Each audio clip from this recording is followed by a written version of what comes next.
Parce que ce qui se passe à la même époque, et c'est que je veux rappeler ici, parce que ça a marqué d'une manière secrète, non explicite au départ, l'atmosphère de la psychiatrie dans laquelle j'ai commencé, c'est qu'il y a eu, n'est-ce pas, un exercice, beaucoup de gens ne le savent pas, un exercice préliminaire des fours crématoires avant même l'extermination de masse des Juifs sur les malades mentaux.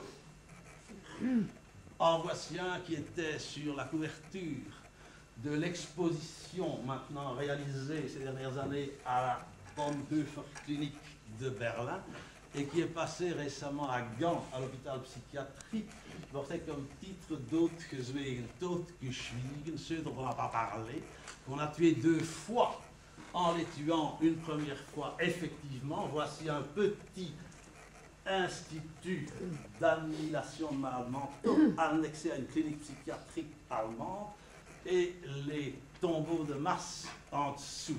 J'en parlais récemment avec Jean-Louis et voilà le genre de documents qu'on trouvait qu'on retrouve maintenant dans les archives de ces institutions. Donc il y a une atmosphère là qui va nous importer un peu plus loin et qui a en tout cas ceci de particulier de montrer que quand les hommes justement ne créent plus l'humain entre eux, mais ceux qui tiquent d'abord, c'est les malades mentaux. Nous sommes ici très loin de cette atmosphère. Nous sommes dans la grande psychiatrie belge du siècle passé.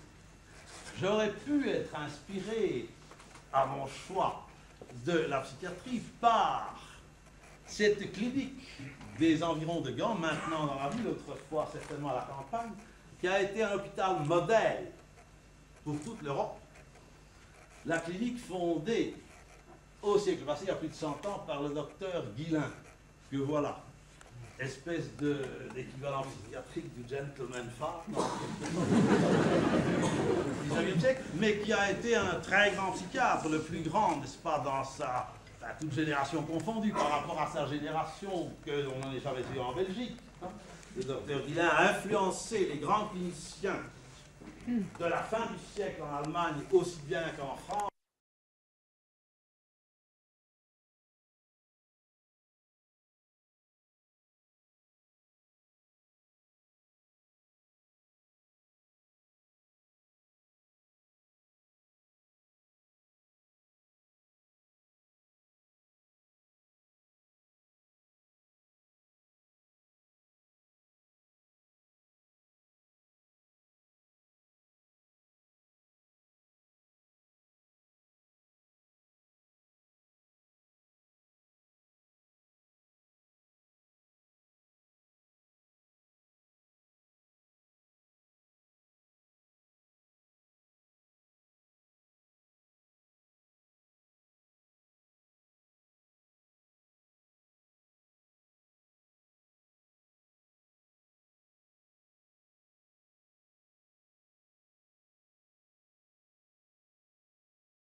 évoqué à travers l'hôpital modèle, n'est-ce pas, dont j'ai montré là une aile, n'est-ce pas, l'entrée, l'hôpital modèle qu'il avait construit. Il avait aussi une petite âme d'architecte. Il avait construit lui-même sur ses propres plans cet hôpital.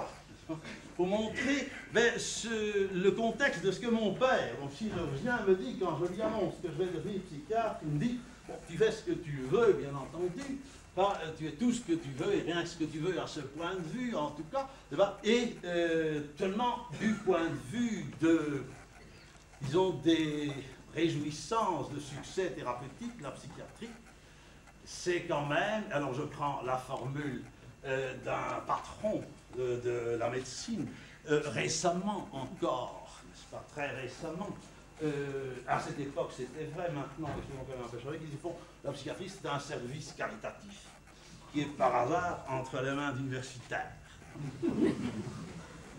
Bon, alors mon père me dit, c'est à toi, je lui fais remarquer que, bon, c'est sans doute vrai, n'est-ce pas, mais que, bon, il y a des choses qui bougent et que notamment, n'est-ce pas, ce qui m'intéresse au premier chef, c'est autre chose. Mais alors, nous passons d'abord ici encore un petit peu sur la psychiatrie. Vous aurez reconnu peut-être quelqu'un que j'ai vu pour la dernière fois, alors qu'il avait été un ami, alors qu'il faisait cours dans cette salle. Ceci est Michel Foucault.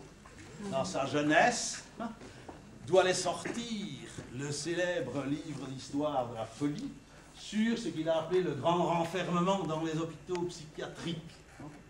Le grand renfermement, n'est-ce pas, Henri, était quelque chose dont nous sommes beaucoup occupés à cette époque dans nos réflexions et contre quoi nous allons combattre, d'autant plus que le grand renfermement, qui est déjà un fait peut-être dans les hôpitaux, n'est-ce pas, tout de même avec leur cloisonnement classique dans cette psychiatrie du 19e siècle qui continue de régner, le grand renfermement avait mené à d'autres excès encore que ce qu'on aurait pu penser, n'est-ce pas? Alors Michel Foucault se prenait, n'est-ce pas, les cheveux ici qui n'avaient déjà plus, n'est-ce pas, devant toutes les autres exactions sociales. Nous passons, après ce souvenir d'un ami des femmes,